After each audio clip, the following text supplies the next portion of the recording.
Thank you, Kanan. And hello, Flora and Alexander. My name is Dharmed, and I'm going to talk to you about maximizing your super, as Kanan has mentioned in his presentation earlier on. Right, super could be confusing to most of us. It all depends where you are in life, how much you're pulling in, and what you actually want down the line.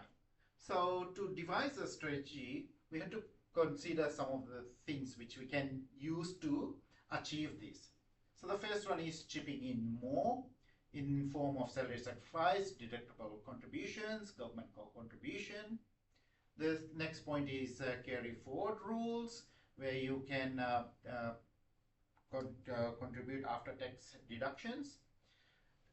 Then we look at your investments and maybe diversify to get better returns. Insurance we're not going to touch on, and transition to retirement is the other one which we'll not talk about. But the last option is consolidating all your super into one.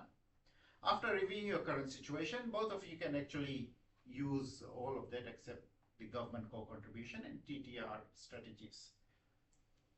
So your current position is income 219k, expenses 116,000, and surplus of 103. Your combined super balance is 313,000. From our previous meeting and the information provided, your current household spending is 116 per year, and per the brief, you would like to maintain this amount after retirement. But in retirement with no mortgage and health debt, that may drop down slightly to say 90 to 100k. So using the 4% rule, right, as a simple guide, you need roughly about $2 million in retirement savings, combined super plus other assets to provide this income reliability. The 4% rule is just a guideline for retirement planning. It says that if you withdraw 4% of your retirement savings in the first year of retirement, then adjust the dollar amount each year for inflation, your money should last you about 30 years. Right now, with the 313,000 super balance, there's a big gap which we need to fill to achieve this goal. So the strategy we kind of came up with and suggesting is, for Alexander, we roll all these supers into one fund, and maybe use an industry fund like CBAS or Australian Super, etc., to further reduce the fee and get better visibility of account. Since you are self-employed, you can make your own contribution and claim whatever you contribute as a tax deduction. Suggest you contribute at least 27.5k per annum, which saves you on tax and grows your retirement balance. As there is surplus cash in place, suggest make a non-concessional contribution, if possible, to a limit of 110,000. For Flora, keep her existing super since she's comfortable with it, but review the investments option and maybe move it from a balance to more of a growth option. Also, because she has got a horizon of 15 years to achieve this. Also, suggest she does a salary sacrifice of about 27.5k on top of this. In this way, both of you are growing your super balance, maximizing tax, and maximizing your contribution. So the risk profile which we had on our brief scored Alexander at 18 and Flora at 34, giving them a joint score of 26. So the range, so what does 26 mean? So 26 is a range between 18 to 26, and what it suggests is we need to put 50% of your investment in growth assets, right? So the joint risk profile of 50% is good, given they still have 10 to 15 years before retirement between them. Given Alexander's health risk as a major consideration, we suggest that we invest his funds into 50 to 70% growth assets, right? And for Flora, given her 10 to 15 year time frame, she could shift to growth or balanced growth, which usually holds about 65 to 75 growth assets.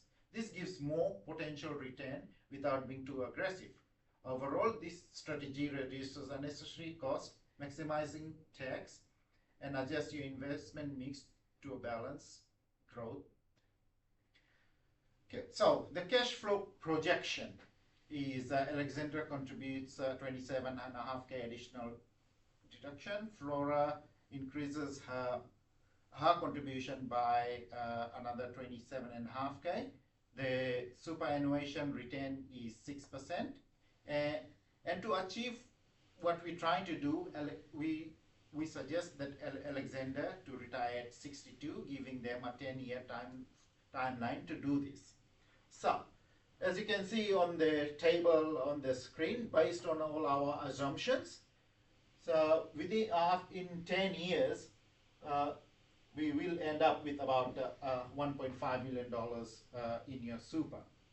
So, which is your over 10 years, the contribution is 669K roughly, and the growth from that is about 826,000. This projection assumes consistent contribution and a steady 6% net return. So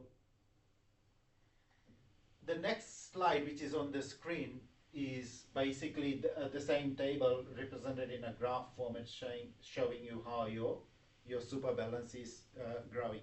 So in summary, our projection for both of you is maximize concessional contribution, pay down mortgage, and invest in super balance, invest in balance growth options. So by age of 60 to 65, realistically, you will have your super balance of around $1.8 to $2 million.